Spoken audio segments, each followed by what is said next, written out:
नमस्कार दोस्तों, आप सभी का भगवान गुरु यूट्यूब चैनल पर बहुत बहुत स्वागत है।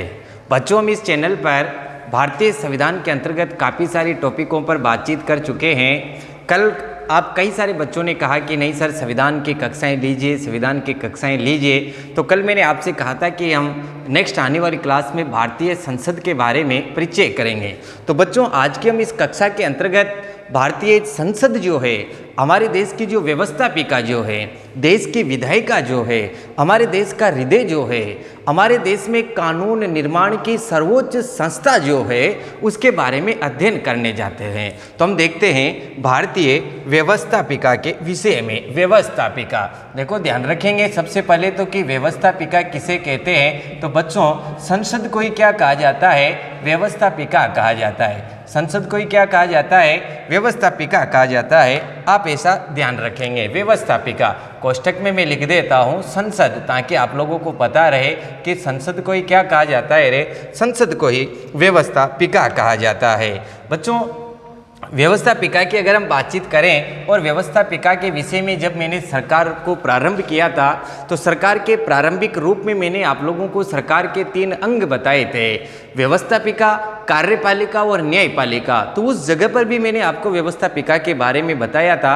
आज मैं आपको व्यवस्थापिका के विस्तृत अध्ययन के बारे में बताऊंगा। सबसे पहले हम व्यवस्थापिका को देखते हैं कि आखिर व्यवस्थापिका या संसद किसे कहते हैं। तो बच्चों ध्यान रखेंगे, जनता द्वारा चुने गए प्रतिनिधि, जनता द्वारा चुने गए प्रतिनिधि, जनता द्वारा चुने गए प्रतिनिधि, ध्यान रखना है आपको। जनता द्वारा चुने गए प्रतिनिधि जो जनता की आवाज़ को क्या कर दे? जनता की आवाज़ को ही क्या कर दे बच्चों? कानून बना दे। जनता की आवाज़ को क्या कर दे? कानून बना दे। वही क्या कहलाती है? व्यवस्थापिका कहलाती है। जनता द्वारा चुने गए प्रतिनिधि जो जनता की आवाज़ को क्या कर दे? कानून बना दे, उसे हम क्या कहते हैं बच्चों? व्यवस्थापिका कहते हैं। प्रतिनिधि से आप ध्यान रखेंगे, भारत में कैसा शासन है? प्रतिनिधात्मक, प्रतिनिधात्मक, ये आपको ध्यान रखना है। प्रतिनिधात्मक विधि का शासन है। विधि का शासन होने के साथ साथ भारत में कैसा भी शासन है? प्रतिनिधात्मक शासन भी है। ये सभी आप ध्यान रखेंगे, क्योंकि हमारे प्रतिनिधि हमारे बड़े बड़े पदों का चुनाव किया करते हैं, इसलिए हम कह सकते हैं कि हमारे देश में जो है प्रतिनिधात्मक शासन है। बच्चों, इसके बाद आपको ध्यान रखना है कि संसद को हम क्या भी कह सकते हैं। तो इस संसद को आप देश का हृदय भी कह सकते हैं। काफ़ी सारे बच्चों को इसमें प्रॉब्लम होती है कि संसद को क्या क्या कहते हैं। तो संसद को देश का हृदय भी आप कह सकते हो। संसद को संघ का विधानमंडल, जिस प्रकार हमारे राज्य का विधानमंडल भी होता है, ठीक उसी प्रकार संघ का विधानमंडल हम किसे कहेंगे? तो संघ का विधानमंडल बच्चों हम संसद को ही कहेंगे। इसके बाद आपको ध्यान रखना है देश की विधायिका, इसे आप क्या भी कह सकते हो? देश की विधायिका। देश की विधायिका भी हम किसे कहेंगे? संसद को ही कहेंगे। बच्चों, ये सब क्या रखेंगे? ध्यान रखेंगे। साथ में ध्यान रखना है भारत में कानून निर्माण की सर्वोच्च संस्था, कानून निर्माण की सर्वोच्च संस्था, उसे भी हम क्या कहते हैं? संसद ही कहते हैं। कानून निर्माण की सर्वोच्च संस्था भी क्या कहलाती है? संसद ही कहलाती है। मोटे रूप से हम कह सकते हैं कि संसद को ही व्यवस्थापिका कहा जाता है और व्यवस्थापिका को ही क्या कहा जाता है? संसद कहा जाता है। ये सब बच्चों आप क्या रखेंगे? ध्यान रखेंगे। इसके बाद बच्चों, अगर हम विश्व की दृष्टि से बात करें तो संसदों की जननी, विश्व में संसदों की जननी, ध्यान रखेंगे आप, विश्व में संसदों की जननी किसे कहा जाता है? बहुत बढ़िया प्रश्न हो सकता है। तो बच्चों, विश्व में संसदों की जननी जो कहा जाता है वह ब्रिटेन को कहा जाता है। विश्व में संसदों की जननी किसे कहा जाता है? ब्रिटेन को कहा जाता है। और भारत में संसदीय शासन व्यवस्था भी कहाँ से ली गई है? बहुत बढ़िया प्रश्न हो सकता है। भारत में जो संसदीय शासन व्यवस्था है, भारत में ये संसदीय शासन व्यवस्था भी कहाँ से ली गई है? तो बच्चों, भारत में संसदीय शासन व्यवस्था भी ब्रिटेन से ही ली गई है। कहाँ से ली गई है? ब्रिटेन से ही। संसदों की जननी भी किसे कहते हैं? ब्रिटेन को ही कहते हैं। और भारत में संसदीय शासन व्यवस्था भी कहाँ से ली गई है? ब्रिटेन से ली गई है। ये सब ध्यान रखेंगे। अब हम बच्चों बातचीत करेंगे इसके अनुच्छेद से संबंधित। एक बार आप पुनः समझ लेंगे। हम व्यवस्थापिका संसद को हम पढ़ रहे हैं।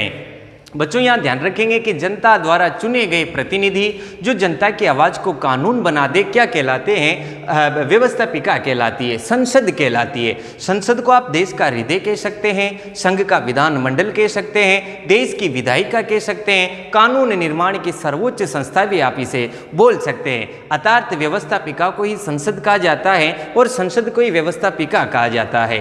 बच्चों विश्व में संसदों की जननी जो बताई गई है वो ब्रिटेन को कहा गया है। विश्व में संसद जो सबसे पहले स्थापित की वो कहां पर की गई थी, ब्रिटेन में की गई थी। और भारत में भी ये संसदीय शासन व्यवस्था जो ली गई है वो कहां से ली गई है, तो बच्चों ये ब्रिटेन से ही ली गई है, ये आप ध्यान रखेंगे। इसके बाद हम बातचीत करते हैं कि आखिर कौन से अनुच्छेद के तहत ऐसा लिखा गया है, कौन से अनुच्छेद में ये बात बताई गई है, ये भी हम ध्यान रखेंगे कि कौन से अनुच्छेद में संसद के गठन का प्रावधान किया गया है। भारतीय संविधान में संसद के बारे में कहाँ पर उल्लेख कर रखा है। इससे पूर्व हमने पढ़ा था कि भारत में एक राष्ट्रपति होगा, उपराष्ट्रपति होगा, इनके सहयोग के लिए मंत्रिपरिषद भी होंगे, जिनका प्रधानमंत्री भी होगा। काफ़ी सारी बातें हम इससे पूर्व कर चुके हैं। अब हम बातचीत करते हैं इसके संवैधानिक आधार की। तो आप बच्चों ध्यान रखेंगे सबसे पहले संसद, क्या ध्यान रखेंगे, संसद। अब देखो संसद को किस प्रकार याद करना है, 3 शब्द में लिखूंगा। संसद को पढ़ना बहुत सरल है, क्या है, सरल। संसद को पढ़ना क्या है, बहुत सरल है, ये सब आपको ध्यान रखना है। संसद को पढ़ना क्या है, बहुत सरल। स से बच्चों आप ध्यान रखेंगे संसद, सर से क्या बनेगा, संसद। र से क्या बनेगा, राज्यसभा, र से क्या होगा, राज्यसभा, संसद, राज्यसभा। और ल से क्या बनेगा बच्चों, लोकसभा।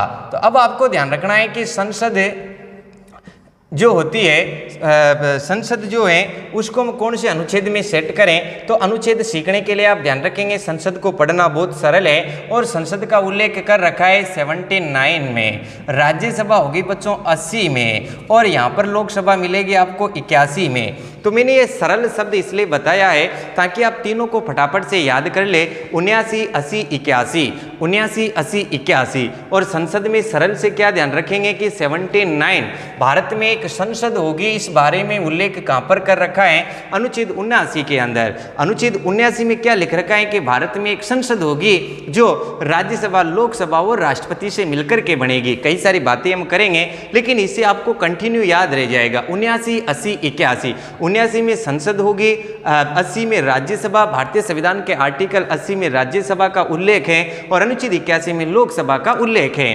राज्यसभा और लोकसभा को भी हम अलग से विस्तार से अध्ययन करेंगे। अब बच्चों हम बातचीत करते हैं भारतीय संविधान के अनुच्छेद 79 के।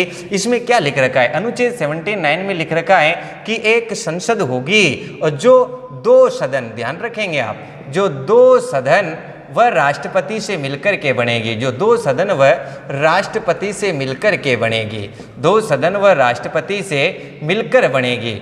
अगर इनमें से कोई भी गायब है, उपस्थित नहीं है, तो हम उसे संसद नहीं कहेंगे। तो संसद बराबर बच्चों क्या हो सकता है, संसद बराबर आप लिख सकते हो राज्यसभा।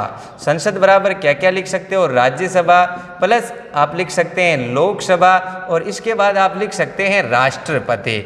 अगर इन तीनों से मिलकर के क्या बनेगी, संसद बनेगी, ये सब आपको ध्यान रखना है। संसद में कौन कौन उपस्थित होंगे, राज्यसभा, लोकसभा और राष्ट्रपति। मतलब राष्ट्रपति, राज्यसभा और लोकसभा तीनों मिलकर के क्या बनाएंगे, संसद बनाएंगे। और इन तीनों को ही क्या कहा जाता है, संसद कहा जाता है।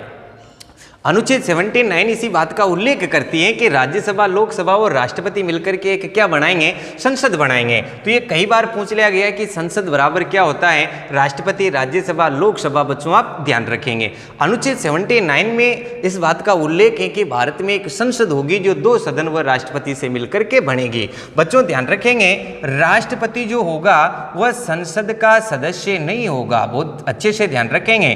राष्ट्रपति संसद सदस्य नहीं होगा, ध्यान रखना है आपको। राष्ट्रपति जो होगा वह संसद का सदस्य नहीं होगा, इस बात को आपको भूलना नहीं है। राष्ट्रपति संसद का सदस्य नहीं होता है, ये तो संसद का अभिन्न अंग होता है, इसके बिना तो संसद बनती ही नहीं है। संसद को हम संसद ही नहीं कह सकते अगर राष्ट्रपति उसमें उपस्थित नहीं है। तो ये बात भी आपको यहीं से ध्यान रखनी है कि राष्ट्रपति संसद का सदस्य नहीं होता है, राष्ट्रपति तो संसद का क्या होता है, एक अभिन्न अंग होता है। ये सब भी बच्चों आप क्या रखेंगे, ध्यान रखेंगे। तो एक बार आप इसका थोड़ा स्क्रीनशॉट ले लें, क्योंकि इसमें कुछ लिखा हुआ है, आप लोगों के जरूर काम आएगा। व्यवस्थापिका को पढ़ने का हमने प्रारंभ किया। स्टार्टिंग में सामान्य परिचय जान करके हमने इसके अनुच्छेद की बात की कि अनुच्छेद 79 के अंदर इसके होने का उल्लेख किया गया है, लेकिन हमने सरल 3 शब्द लिख लिए। इनसे हमको राज्यसभा और लोकसभा भी तुरंत याद हो गई कि 79, 80, 81 ये तो आपको याद है, लेकिन आप यहाँ भूल जाते हैं कि पहले राज्यसभा होगी या पहले लोकसभा होगी। इसके लिए शब्द ध्यान रखेंगे सरल। अनुच्छेद 79 संसद होगी, रेखा मतलब राज्यसभा 80, लेखा मतलब लोकसभा 81 के अंदर। बच्चों ध्यान रखेंगे आर्टिकल 79 में इस बात का उल्लेख है कि संसद 2 सदन राज्यसभा, लोकसभा तथा राष्ट्रपति से मिलकर के बनेगी। बच्चों यहाँ पर यह भी लिखा हुआ है कि संसद का सदस्य नहीं होगा, वरन ये तो संसद का अभिन्न अंग होगा। बहुत बढ़िया प्रश्न है, इंपोर्टेंट आप मानेंगे इसे और याद भी रखेंगे कि राष्ट्रपति संसद का सदस्य नहीं होता है। राष्ट्रपति तो संसद का एक क्या होता है रे, अभिन्न अंग होता है। तो आप एक बार इसका स्क्रीनशॉट ले लें, फिर हम जरा आगे बढ़ते हैं। नेक्स्ट बच्चों अगर हम बातचीत करते हैं, इसी को हम आगे बढ़ाते हैं, तो अब हम बातचीत करेंगे इन 2 सदनों की कि हमारी जो संसद के द्विसदनात्मक विधानमंडल है। कितनी बढ़िया बात है बच्चों, ध्यान रखेंगे आप। यहाँ से भी काफ़ी बार परीक्षाओं में प्रश्न पूछे जाते हैं द्विसदनात्मक विधानमंडलों से संबंधित कि द्विसदनात्मक विधानमंडल। तो भारत में सर्वप्रथम द्विसदनात्मक विधानमंडल का उल्लेख कहाँ पर किया था? द्विसदनात्मक विधानमंडल, ये हमारे जो विधानमंडल चल रहे हैं कैसे चल रहे हैं? द्विसदनात्मक चल रहे हैं। अगर हम संघ में बातचीत करें तो राज्यसभा, लोकसभा, और अगर हम राज्यों में बातचीत करें तो बच्चों आपको पता होगा विधानसभा और विधान परिषद 2 सदन हैं। तो देखो हम संघ की बातचीत कर रहे हैं कि द्विसदनात्मक विधानमंडल का प्रावधान हम लोगों ने कहाँ से लिया। तो बच्चों आपने एक पढ़ा होगा 1919 का मॉन्टेग्यू चेम्सफोर्ड सुधार अधिनियम। मॉन्टेग्यू चेम्सफोर्ड सुधार अधिनियम, मॉन्टेग्यू चेम्सफोर्ड सुधार अधिनियम, मॉन्टेग्यू चेम्सफोर्ड सुधार अधिनियम। भारत में सर्वप्रथम द्विसदनात्मक विधानमंडल का उल्लेख कहाँ पर किया था? तो भारत में सर्वप्रथम द्विसदनात्मक विधानमंडल का उल्लेख किया था 1919 के मॉन्टेग्यू चेम्सफोर्ड सुधार अधिनियम में। बच्चों उस वक्त जो मॉन्टेग्यू हैं ये भारत सचिव हैं। मॉन्टेग्यू क्या है? भारत सचिव। और चेम्सफोर्ड क्या है बच्चों? ये वायसराय है। ध्यान रखेंगे, इनको भी हम पढ़ेंगे आगे जाकर के। जो भी आगे होगा वो सचिव होगा और जो भी पीछे होगा वो वायसराय होगा। जैसे मार्ले मिंटो तो जॉन मार्ले सचिव, लॉर्ड मिंटो वायसराय हो जाएगा। तो बच्चों ध्यान रखना है कि 1919 के मॉन्टेग्यू चेम्सफोर्ड सुधार अधिनियम में भारत में सर्वप्रथम द्विसदनात्मक विधानमंडलों का प्रावधान किया गया था। इसके तहत बच्चों 2 सदन थे। Number 1 house of the people, ध्यान रखेंगे आप। नंबर 1 जो सदन था उसका नाम था हाउस ऑफ द पीपुल, और दूसरे सदन का नाम था बच्चों काउंसिलिंग ऑफ स्टेट। 2 सदन यहाँ पर बनाए गए थे। एक का नाम तो था हाउस ऑफ द पीपुल, दूसरा का नाम था काउंसिलिंग ऑफ स्टेट। देखो बच्चों इसको हम उस जमाने में कहा करते थे जनता दल। इसको क्या कहा जाता था? जनता दल। 1919 के अधिनियम में ये 2 सदन बनाए, एक का नाम तो था जनता दल और एक का नाम था राज्य प्रजा परिषद। काउंसिलिंग ऑफ स्टेट को क्या कहा गया? राज्य प्रजा परिषद। ये सब आपको ध्यान रखना है, राज्य प्रजा परिषद। बच्चों इस प्रकार ये प्रोग्राम चलता रहा, ये दोनों सदन चलते रहे। लेकिन 1954 में, ध्यान रखेंगे आप, 1954 ईस्वी में जनता दल का नाम बदल करके क्या कर दिया? लोकसभा कर दिया। ध्यान रखेंगे, आपसे पूछ लिया जाए कि लोकसभा का प्राचीन नाम क्या था तो आप क्या बता देंगे? जनता दल। 1954 में लोकसभा का नाम बदल करके क्या कर दिया बच्चों? जनता दल का नाम बदल करके क्या कर दिया? लोकसभा कर दिया। इसी के बाद ध्यान रखेंगे कि राज्य प्रजा परिषद का नाम बदल करके राज्य प्रजा परिषद, इस राज्य प्रजा परिषद का नाम बदल करके क्या कर दिया? राज्य प्रजा परिषद का नाम बदल करके राज्यसभा कर दिया। तो बच्चों लोकसभा और राज्यसभा जो वास्तविक रूप से हमारे यहाँ पर अस्तित्व में आती है वो कब आती है? 1954 में। लेकिन इनका जो नाम बदला गया 1954 में, केवल इनका नाम में परिवर्तन किया है। पूर्व में इसको जनता दल और इसको क्या कहा जाता था? राज्य प्रजा परिषद कहा जाता था। ऐसा भी बच्चों आप क्या रखेंगे? ध्यान रखेंगे। तो एक बार आप इसका भी स्क्रीनशॉट ले ले, फिर पुनः हम नेक्स्ट आगे बढ़ते हैं। तो शायद बच्चों आपने ले लिया होगा। अब देखो इसके बाद हम और काफ़ी सारी बातें करेंगे, क्योंकि संसद के विस्तार से हम चर्चा करने जा रहे हैं। आप सभी लोग भी नौकरी लगने की वजह से ही पढ़ रहे होंगे, तो आपके अंदर अगर चिंतन है, अगर आप ऐसा चाहते हैं और सीखना चाहते हैं, तो थोड़ा गंभीरता के साथ इसे ले, क्योंकि मैं बहुत सरलता के साथ, बहुत आसानी के साथ आप लोगों को पढ़ा रहा हूँ, और आप गंभीर होकर के अगर इसे पढ़ लेंगे तो आप फिर इसे कभी नहीं भूलेंगे। ऐसा बच्चों आपको क्या रखना है, ध्यान रखना है। इसके बाद इस संसद की जो बच्चों प्रथम बैठक होती है, बहुत बढ़िया प्रश्न है। संसद की प्रथम बैठक, राज्यसभा और लोकसभा दोनों की मिलकर के जो प्रथम बैठक होती है, वो संसद की प्रथम बैठक कब होती है? आप लोग कमेंट कीजिए कि संसद की प्रथम बैठक कब हुई थी। तो बच्चों मैं आपको बता दूं, संसद की प्रथम बैठक मानते हैं 13 मई 1952 को। ध्यान रखेंगे आप, संसद की प्रथम बैठक कब हुई? 13 मई 1952 को। मतलब हमारी संसद ने काम करना किस दिन प्रारंभ किया? 13 मई 1952 के दिन इसने काम करना प्रारंभ किया। संसद ने काम करना कब प्रारंभ किया? 13 मई 1952 के दिन। तो बच्चों इससे पूर्व कौन सी संस्था संचालित थी जो संसद का काम किया करती थी? क्योंकि भारतीय संविधान तो 26 जनवरी 1950 को ही लागू कर दिया गया था। तो बच्चों ध्यान रखेंगे, पूर्व में अंतरिम सरकार कौन काम किया करती थी? अंतरिम सरकार। इससे पूर्व हमने गठन किया था किसका? अंतरिम सरकार का। और इस अंतरिम सरकार का गठन कब किया था? 2 सितंबर 1947 के दिन। कब किया था? 2 सितंबर 1947 के दिन। बच्चों मैं आपको बता दूं, इस अंतरिम सरकार का चुनाव किसने किया था? तो इस अंतरिम सरकार का चुनाव किया था बच्चों संविधान सभा ने। किसने किया था? संविधान सभा ने। संविधान सभा टॉपिक के विषय में भी हमने पूर्व में बातचीत की है, आप ध्यान रखेंगे। तो अंतरिम सरकार का जो गठन किया वो किसने किया है? संविधान सभा ने किया है। 2 सितंबर 1947 को ये कार्य करने लगी। और ध्यान रखेंगे, इस अंतरिम सरकार ने भारत में क्या क्या काम किया है? नंबर 1, प्रथम राष्ट्रपति चुनाव। प्रथम राष्ट्रपति चुनाव जो करवाया है वो किसने करवाया है? इसी अंतरिम सरकार ने करवाया है। एक तरह से हम इसे संविधान सभा भी कह सकते हैं, प्रथम राष्ट्रपति चुनाव। नंबर 2 पर बच्चों आप ध्यान रखेंगे, इन्होंने जो किया है वो प्रथम संविधान संशोधन।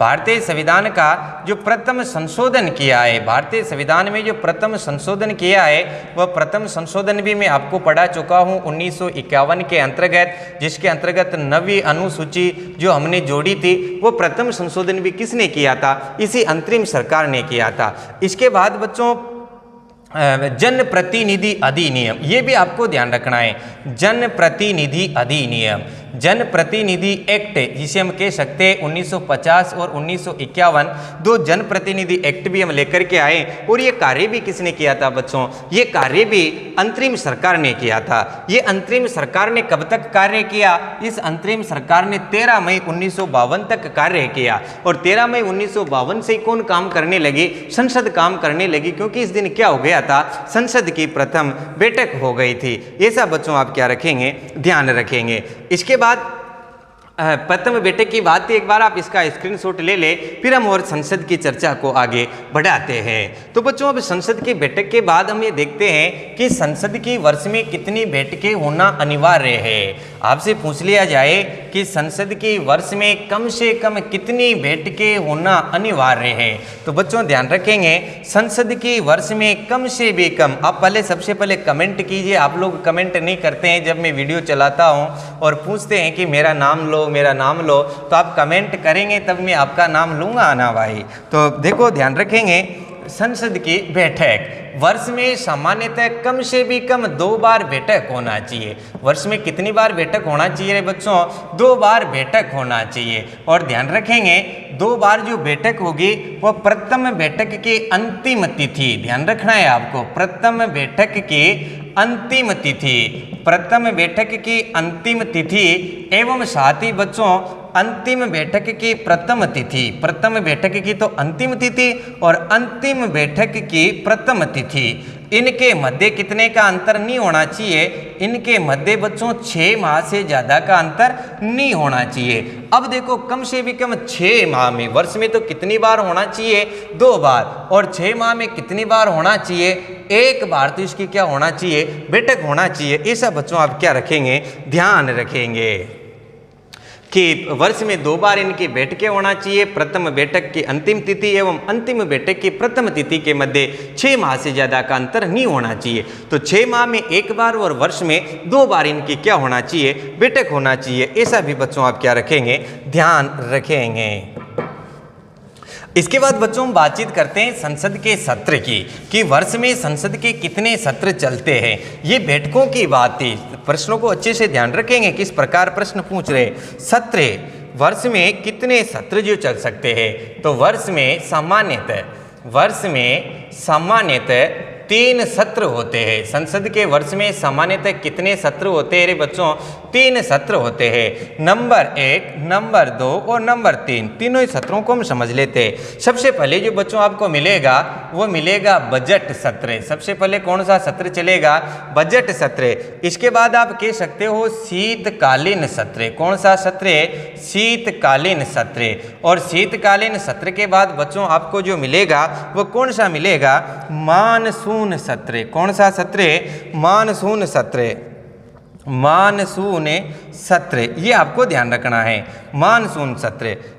तो बजट सत्र जो आपका चलेगा, ये बजट सत्र चलेगा बच्चों फरवरी से जुलाई तक। फरवरी से जुलाई के मध्य कभी भी हमारी सरकार बजट को पेश कर सकती है। सितंबर से अक्टूबर तक जो चलेगा बच्चों, ये सितंबर से अक्टूबर तक जो आपका चलेगा ये होगा बच्चों आपका शीतकालीन सत्र होगा। और बच्चों नवंबर और दिसंबर के अंदर ध्यान रखेंगे आप, सितंबर से अक्टूबर जो चलेगा बच्चों वो मानसून सत्र होगा। बजट सत्र के बाद जो होता है मानसून सत्र होता है, थोड़ा मिस्टेक हो गया, मानसून सत्र। मानसून सत्र, क्योंकि ग्रीष्मकालीन के बाद मानसून आता है। मानसून सत्र सितंबर से अक्टूबर तक। और इसके बाद बच्चों शीतकालीन सत्र, ध्यान रखेंगे आप, शीतकालीन सत्र। और शीतकालीन सत्र आपका चलेगा नवंबर से दिसंबर तक। नवंबर से दिसंबर तक। आपसे यो भी प्रश्न पूछा जा सकता है कि सामान्यतः कौन से महीने के अंदर संसद का सत्र नहीं होता है। तो बच्चों कई बार जनवरी के अंदर संसद के सत्र नहीं हुआ करते, कि आजकल होते हैं, लेकिन फिर भी अगर ये नहीं करे तो भी संवैधानिक दृष्टि से अगर हम देखें तो आप लोग ध्यान रखेंगे जनवरी का इनमें कोई उल्लेख नहीं कर रखा है। क्योंकि हमारा बजट सत्र नया वर्ष जो चलता है बच्चों, ये यहाँ पर 1 अप्रैल से चलता है, ये आप ध्यान रखेंगे। तो वर्ष में सामान्यतः 3 सत्र होते हैं, बजट सत्र, मानसून सत्र और शीतकालीन सत्र। ये भी बच्चों आप क्या रखेंगे, ध्यान रखेंगे। अब देखो हम पढ़ते हैं संसद की प्रक्रिया, कि संसदीय प्रक्रिया क्या होती है। संसद की प्रक्रिया के अंदर हमने बैठकें पढ़ी, इनके सत्र पढ़े, लेकिन इनको बुलाता कौन है। तो यहाँ से भी बहुत बढ़िया नॉलेज की बातचीत है। संसदीय सत्र या संसदीय प्रक्रिया, सारी की सारी प्रक्रियाएं हम पढ़ेंगे। संसदीय प्रक्रिया का हम चर्चा करते हैं। संसदीय प्रक्रिया में नंबर 1 बच्चों आप ध्यान रखेंगे, सबसे पहले अनुच्छेद 85। और इसे तो आप रटी लो, याद ही कर लो। अनुच्छेद 85 के तहत ऐसा लिखा हुआ है कि संसद के सत्र को आहूत करना, संसद के सत्र को आहूत करना और साथ ही संसद के सत्र को सत्रावसान करना। संसद के सत्र को आहूत करना और संसद के सत्र को सत्रावसान करना, ये कार्य किसका है, ये कार्य बच्चों भारत के राष्ट्रपति का है। किसका है, राष्ट्रपति का। आपसे पूछ लिया जाए कि संसद के सत्र को आहूत कौन करता है या संसद के सत्र को सत्रावसान कौन करता है, भारत का राष्ट्रपति करता है। लेकिन भारत के राष्ट्रपति को यह पावर कौन से अनुच्छेद में दी गई है, तो आप ध्यान रखेंगे भारतीय संविधान के आर्टिकल 85 में राष्ट्रपति को इस प्रकार की पावर है कि वह भारतीय संसद के सत्र को आहूत करेगा और सत्र को सत्रावसान भी करेगा। बच्चों ये सब आपको क्या रखना है, ध्यान रखना है। देखो बच्चों, एक सत्र में कई बैठकें होती है। सत्र में क्या हो जाती है, कई बैठकें होती हैं। और बैठकों का क्या किया जाता है, बैठकों का बच्चों स्थगन किया जाता है। ध्यान रखेंगे, सत्र का तो क्या किया जाता है, सत्रावसान किया जाता है, लेकिन बैठकों का क्या किया जाता है, स्थगन किया जाता है। और स्थगन का कार्य, संसद की बैठकों के स्थगन का जो कार्य है वह लोकसभा अध्यक्ष का है। बहुत बढ़िया नॉलेज हो सकती है। यहाँ पर आपसे पूछा जा सकता है कि संसद की बैठकों को स्थगन करने का अधिकार किसके पास है। तो बच्चों संसद की बैठकों को स्थगन करने का जो अधिकार है वो लोकसभा अध्यक्ष के पास है। किसके पास है? लोकसभा अध्यक्ष के पास। ऐसा आप ध्यान रखेंगे।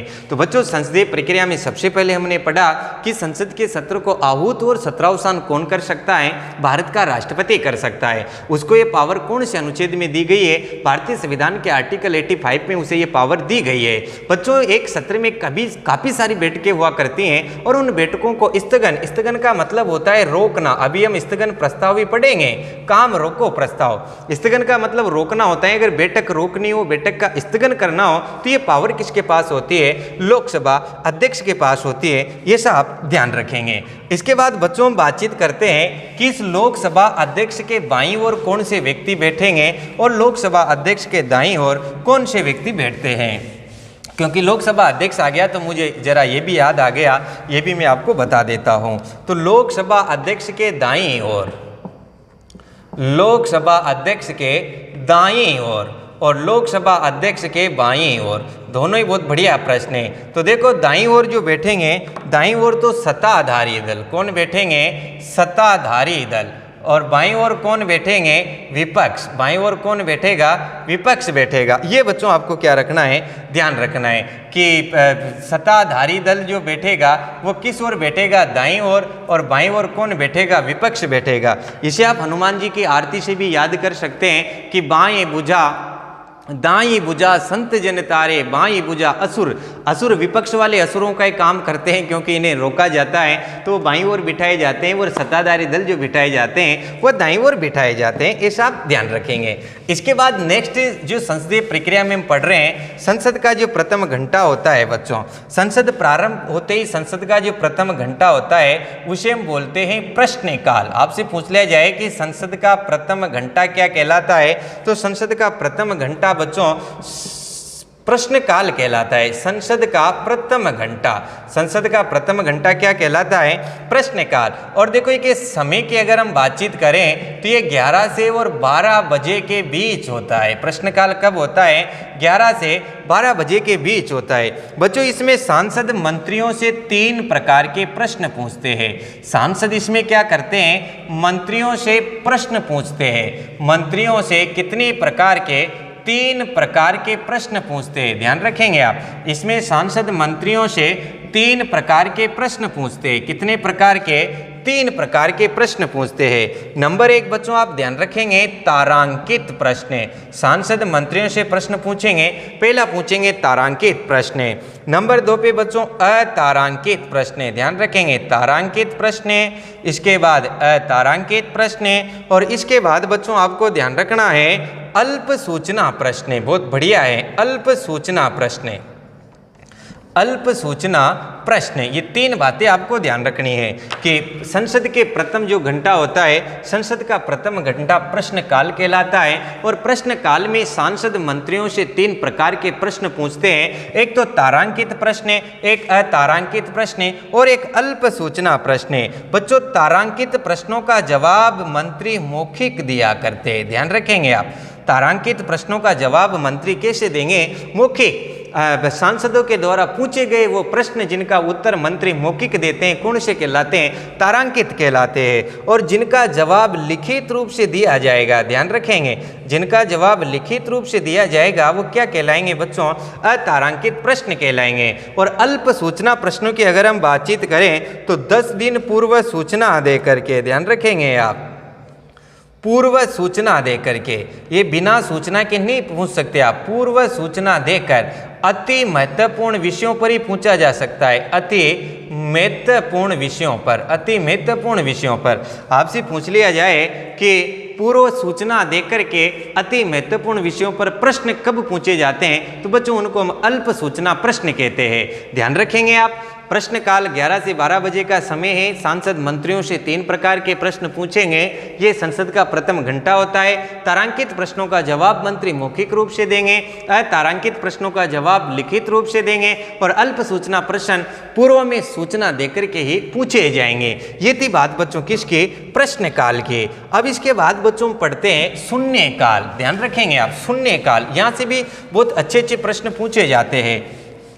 शून्यकाल, तो आप लोग मुझे कमेंट कीजिए कि शून्यकाल हमारे देश के संविधान में कहाँ से लिया गया है। शून्यकाल, शून्यकाल बच्चों, शून्यकाल की अगर हम बातचीत करें तो देखो प्रश्नकाल के तुरंत बाद ही ये जो प्रश्नकाल अभी हमने पढ़ा था 11 से 12 बजे, तो प्रश्नकाल के तुरंत बाद ही 12 से 1 बजे का जो समय होता है वह किसका होता है बच्चों, शून्यकाल का होता है। संसद का दूसरा घंटा जो होता है वो किसका होता है, शून्यकाल का होता है। और बच्चों देखो शून्यकाल में होता क्या है कि मंत्री सांसद बिना सूचना दिए, जो हमारे एमपी जो होते हैं, सांसद होते हैं, ये बिना सूचना दिए, किसी भी प्रकार की कोई सूचना नहीं दी जाती है कि हम आपसे ये पूछेंगे, और बिना सूचना दिए ही क्या करते हैं, प्रश्न पूछते हैं। बिना सूचना दिए ही प्रश्न पूछ सकते हैं कि संसद में क्या चल रहा है, क्या नहीं चल रहा है, हमारे देश में क्या हो रहा है, क्या नहीं हो रहा है। इस प्रकार के प्रश्न ये 12 से 1 बजे के बीच पूछ सकते हैं, जिसे हम क्या कहते हैं, शून्यकाल।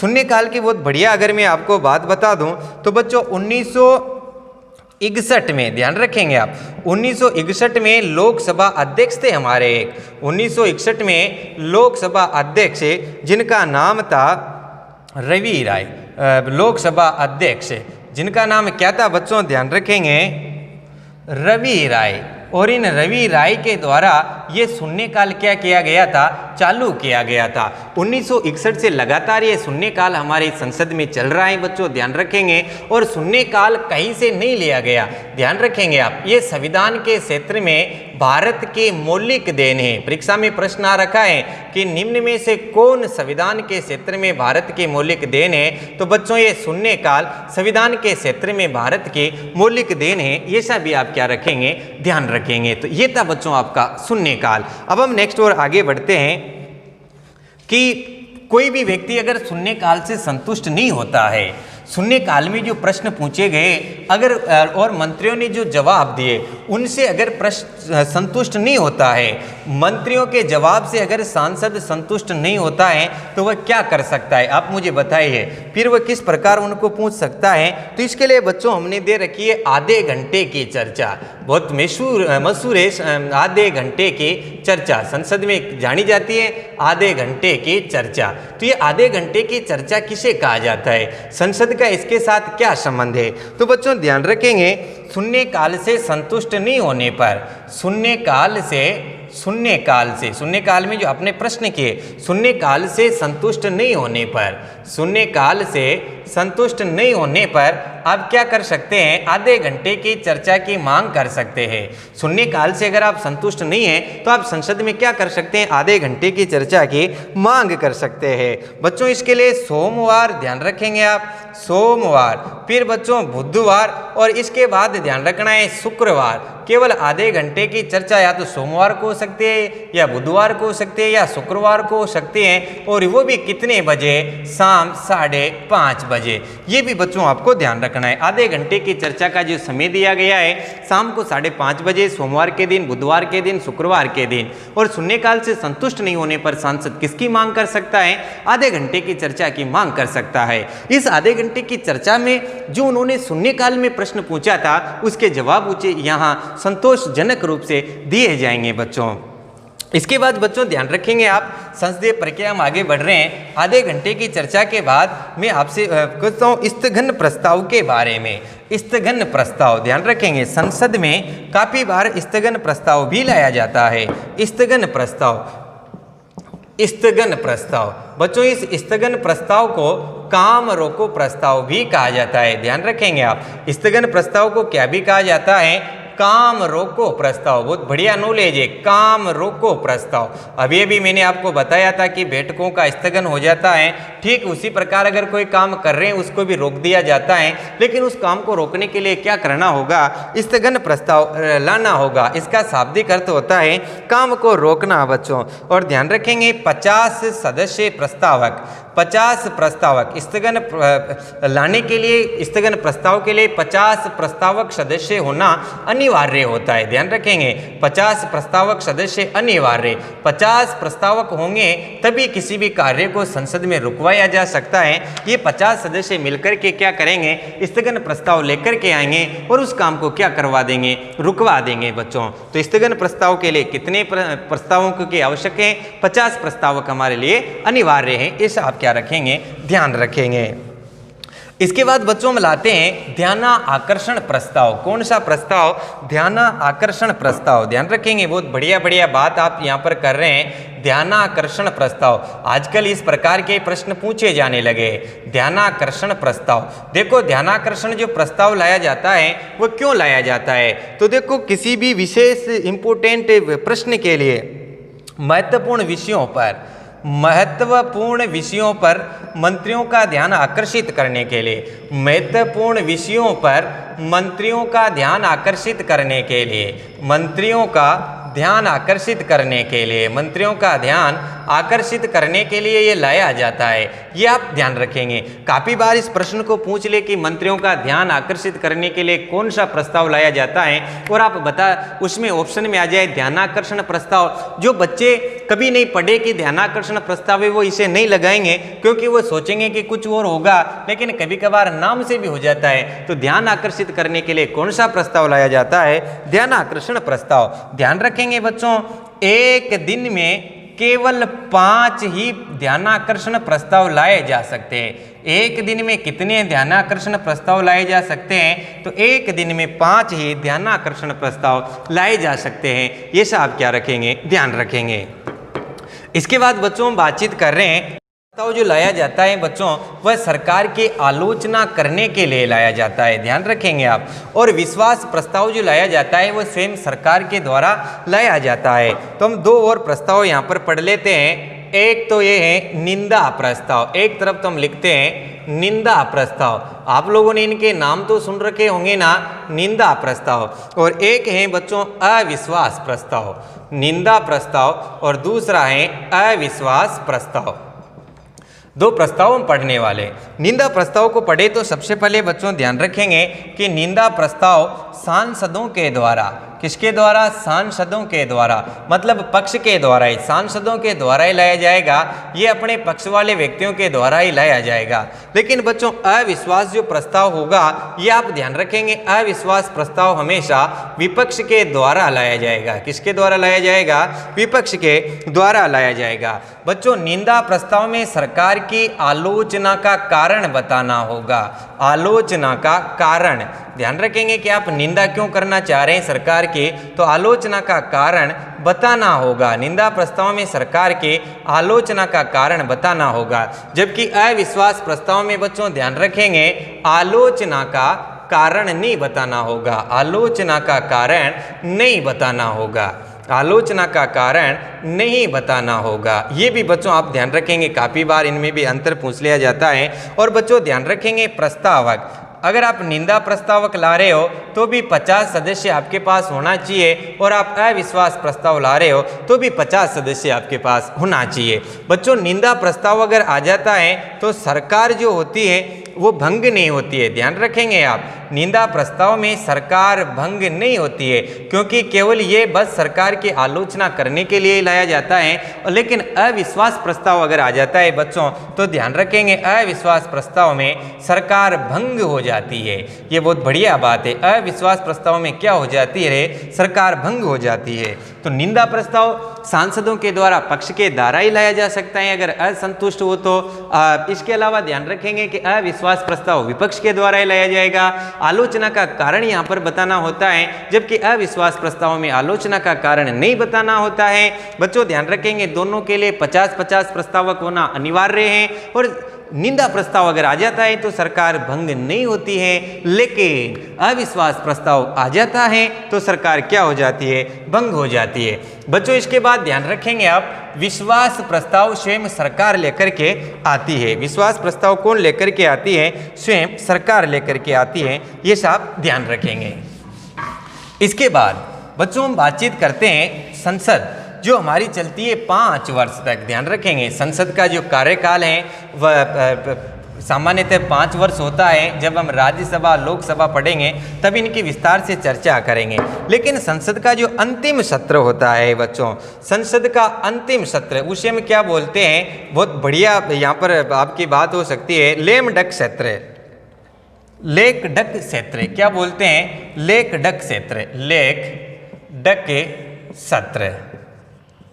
लेक डक सत्र किसे कहा जाता है आपसे पूछा जा सकता है, तो आप ध्यान रखेंगे संसद का अंतिम सत्र, संसद का अंतिम सत्र, संसद का अंतिम सत्र क्या कहलाता है रे बच्चों, संसद का अंतिम सत्र कहलाएगा लेक डक सत्र। जिस प्रकार अभी 5 वर्ष के लिए हमारी संसद चल रही है और इसका जो सबसे अंतिम जो सत्र होगा उसके बाद कोई सत्र नहीं होगा, डायरेक्ट चुनाव होंगे लोकसभा के, तो उसे हम क्या कहेंगे, लेक डक सत्र कहेंगे। बच्चों ये भी आपको क्या रखना है, ध्यान रखना है। लेक डक सदस्य, ये भी मैं आपको बात बता दूं, लेक डक सदस्य, लेक डक सदस्य, देखो संसद के वो सदस्य जो पुनः निर्वाचित होकर के नहीं आते हैं, संसद के वो सदस्य जो पुनः निर्वाचित होकर नहीं आते, संसद के वो सदस्य जो पुनः निर्वाचित होकर नहीं आते हैं वो क्या कहलाते हैं, वो लेक डक सदस्य कहलाते हैं, नहीं आते। संसद के वो सदस्य जो पुनः निर्वाचित होकर के नहीं आते हैं क्या कहलाते हैं, लेक डक सदस्य। जिस प्रकार अभी कोई भी सांसद है, इसमें वो सांसद हैं, इसके बाद चुनाव हुए, उसमें वो पराजित हो गया या टिकट नहीं मिला या वापस संसद में नहीं गया, उन्हें हम क्या कहेंगे, लेक डक सदस्य कहते हैं। और लेक डक सत्र किसे कहेंगे, संसद का अंतिम सत्र जो होगा उसे हम क्या कहेंगे बच्चों, लेक डक सत्र कहेंगे। ऐसा भी आप क्या रखेंगे, ध्यान रखेंगे। इसके बाद बच्चों इस व्यवस्थापिका का, इस संसद का जो मुख्य कार्य है, संसद का मुख्य कार्य कानून निर्माण करना है, संविधान का संशोधन करना है। ध्यान रखेंगे आप, मुख्य कार्य मैंने आपको पहले भी बता दिया, एक बार और बता देता हूँ। व्यवस्थापिका का मुख्य कार्य, मुख्य कार्य क्या है, नंबर 1 कानून का निर्माण करना, हमारे देश में क्या करना, कानून का निर्माण करना। नंबर 2 पे आप ध्यान रखेंगे संविधान का क्या करना, संशोधन करना, संविधान का क्या करना, संशोधन करना। भारतीय संविधान में अगर संशोधन की अगर हम बातचीत करें तो भारतीय संविधान के भाग 20 में संविधान संशोधन की प्रक्रिया का उल्लेख है। ध्यान रखेंगे आप, भारतीय संविधान में संविधान संशोधन की प्रक्रिया का उल्लेख कहाँ पर है, भाग 20 में। और अनुच्छेद की अगर हम बातचीत करें तो अनुच्छेद 368 में। और ये संविधान संशोधन की प्रक्रिया कहाँ से ली गई है, दक्षिणी अफ्रीका से। ये भी आपको ध्यान रखना है, संविधान संशोधन की प्रक्रिया कहाँ से ली गई है, दक्षिणी अफ्रीका से। संविधान संशोधन की प्रक्रिया कौन से भाग में, भाग 20 में, कौन से अनुच्छेद में, 368 में। और ये कानून निर्माण की प्रक्रिया कहाँ से ली गई है, इंग्लैंड से। ध्यान रखेंगे, कानून निर्माण की प्रक्रिया कहाँ से ली है, हमने इंग्लैंड से ली है बच्चों, ये सब ध्यान रखेंगे। इस भाग 20 के अनुसार 2 प्रकार से संशोधन होता है। कितने प्रकार, आपसे पूछ ले कि अनुच्छेद 368 के तहत संविधान में कितने प्रकार से संशोधन होता है, तो अनुच्छेद 368 के तहत 2 प्रकार से संशोधन होता है। लेकिन बच्चों सामान्यतः 3 प्रकार से हमारे यहाँ पर संशोधन होता है। एक तो साधारण बहुमत, साधारण बहुमत, साधारण बहुमत हम कहते हैं तात्कालिक सदस्य संख्या का बहुमत। तात्कालिक सदस्य संख्या के बहुमत से भी हम क्या कर सकते हैं बच्चों, संशोधन कर सकते हैं। एक होता है बच्चों विशेष बहुमत, कुल सदस्य संख्या का बहुमत। विशेष बहुमत हम बोलते हैं कुल सदस्य संख्या का बहुमत। एक बच्चों होगा विशेष बहुमत, ध्यान रखेंगे आप, विशेष बहुमत। और इस विशेष बहुमत के साथ साथ आधे से अधिक राज्यों का भी समर्थन मिलना चाहिए, आधे से अधिक राज्यों द्वारा पारित, आधे से अधिक राज्यों द्वारा क्या होना चाहिए रे बच्चों, पारित होना चाहिए। ऐसा आपको क्या रखना है, ध्यान रखना है। तो ये थी बच्चों बात संविधान के संशोधन की। हम इसके और आगे बातचीत करते हैं। देखो बच्चों इसके बाद आपको ध्यान रखना है कि कोई भी विधेयक जो है, विधेयक 2 प्रकार के होते हैं। विधेयक कितने प्रकार के होते हैं, दो प्रकार के। आपसे यू भी विधेयक किसे कहते हैं हम ये भी बात करेंगे, क्योंकि काफ़ी सारे बच्चों को यही पता नहीं होगा कि विधेयक किसे कहते हैं। तो बच्चों, कानून बनाने से पूर्व तैयार किया गया प्रारूप, कानून बनाने से पूर्व तैयार किया गया प्रारूप क्या कहलाता है? विधेयक। जैसे पहले जीएसटी विधेयक था, इस पर राष्ट्रपति ने हस्ताक्षर किया तो फिर ये क्या बन गया बच्चों? एक्ट बन गया, कानून बन गया। मतलब कानून बनने से पूर्व की जो प्रक्रिया है वो क्या कहलाती है? विधेयक कहलाती है। विधेयक दो प्रकार के होते हैं, एक तो बच्चों सरकारी विधेयक, कैसा विधेयक? सरकारी विधेयक, और एक होता है बच्चों गैर सरकारी विधेयक। सरकारी विधेयक और गैर सरकारी विधेयक। अगर बच्चों कोई सांसद विधेयक रखता है तो उस सांसद के द्वारा रखा गया विधेयक क्या कहलाता है? गैर सरकारी। और अगर कोई मंत्री विधेयक रखता है तो उस मंत्री के द्वारा रखा गया विधेयक क्या कहलाता है? सरकारी विधेयक। ये सब भी बच्चों आप क्या रखेंगे? ध्यान रखेंगे। इसके बाद बच्चों अगर मैं बात बता दूं, कोई विधेयक है राज्यसभा ने पारित किया है, विधेयक किसने पारित किया है? राज्यसभा ने। और विधेयक किसके पास पड़ा हुआ है? लोकसभा के पास। लेकिन लोकसभा क्या हो गई? भंग हो गई। कोई विधेयक है राज्यसभा ने पारित किया है और लोकसभा के पास वो पड़ा हुआ था, लंबित था, और लोकसभा ने उसे पारित नहीं किया, उससे पहले लोकसभा भंग हो गई, तो विधेयक पर क्या प्रभाव पड़ेगा? विधेयक पर कोई प्रभाव नहीं पड़ेगा। लेकिन बच्चों, कोई विधेयक लोकसभा ने पारित किया और लोकसभा ने पारित किया और राज्यसभा के पास क्या पड़ा हुआ है? लंबित पड़ा हुआ है, और लोकसभा क्या हो गई? भंग हो गई। तो बच्चों ऐसी स्थिति में विधेयक भी क्या हो जाता है? भंग हो जाता है। मैंने पूर्व में राष्ट्रपति की क्लास में भी ये बताया है। कानून निर्माण की प्रक्रिया जब हमने पढ़ी थी तब मैंने काफ़ी विस्तार से आपको पढ़ा रखा है। अगर आपने पूर्व के वीडियो नहीं देख रखे हैं तो आप राष्ट्रपति वाला वीडियो देख लें, आपको बात और अच्छे से क्या आ जाएगी? समझ में आ जाएगी। ये सब बच्चों आपको क्या रखना है? ध्यान रखना है। इसके बाद बच्चों मैं आपको कुछ और बातें बता देता हूँ जो आपके जीवन में काम आ जाए और प्रश्न आप सही कर दे। तो दो बातें और आप याद रखेंगे। एक तो बच्चों आप याद रखेंगे अनुच्छेद 266, और एक आप ध्यान रखेंगे अनुच्छेद 267। अनुच्छेद 266 में भारत के संचित निधि कोष का विवरण है, संचित निधि कोष। और संचित निधि कोष में कोई परिवर्तन आप करेंगे तो साधारण विधेयक के द्वारा होगा। और एक है बच्चों आकस्मिक निधि, ध्यान रखेंगे आप, संचित निधि और आकस्मिक निधि, इनकी भी हम विस्तार से चर्चाएं करेंगे जब संसदीय समितियों का अध्ययन करेंगे। तो बच्चों ध्यान रखेंगे कि संचित निधि कोष का विवरण कहां पर है? 266 में, और आकस्मिक निधि का कहां पर है? 267 में। बच्चों मैं आपको यहां पर यह बताना चाहता हूं कि अगर हमने संचित निधि कोष से मान लो 10 लाख रुपए निकाले, कितने निकाले? 10 लाख रुपए। लेकिन ये 10 लाख रुपए हमने निकाले, एक वर्ष का बजट पास किया एक वर्ष के लिए, लेकिन बच्चों में इसमें से 8 लाख ही खर्च कर पाए। कितने लाख खर्च कर पाए? 8 लाख ही खर्च पाए। तो ये 2 लाख कहाँ गए? ये 2 लाख बच्चों वापस कहाँ चले जाते हैं? ये 2 लाख वापस संचित निधि में चले जाते हैं। लेकिन इस प्रक्रिया को क्या कहा जाता है? बच्चों इसी प्रक्रिया को कहा जाता है चास का सिद्धांत। चास का सिद्धांत। आपसे पूछ लिया जाए कि चास का सिद्धांत किसे कहा जाता है, तो बच्चों संचित निधि कोष से निकाली गई राशि अगर पूरी वे नहीं होती है तो वो वापस संचित निधि कोष में चली जाती है, जिसे हम क्या कहते हैं? चास का सिद्धांत। तो बच्चों ये थी संसद की हमारी बहुत सामान्य जानकारी। संसद की जानकारी आपको कैसी लगी मुझे कमेंट करके बताएं। साथ ही बच्चों आप लोग बढ़िया रूप से तैयार रहिए राज्यसभा और लोकसभा का अलग अलग अध्ययन करने के लिए। साथ ही बच्चों इस कक्षा को भी आप सभी मित्रों को शेयर किया करें ताकि आपके सभी मित्र भी इससे लाभान्वित हो सके। एवं आपने अभी तक भी हमारे चैनल को सब्सक्राइब नहीं किया है तो प्लीज़ आप सब्सक्राइब करके बेल का आइकन पर क्लिक कर दीजिए, जिससे आपको नेक्स्ट वीडियो के नोटिफिकेशन प्राप्त होते रहेंगे। धन्यवाद।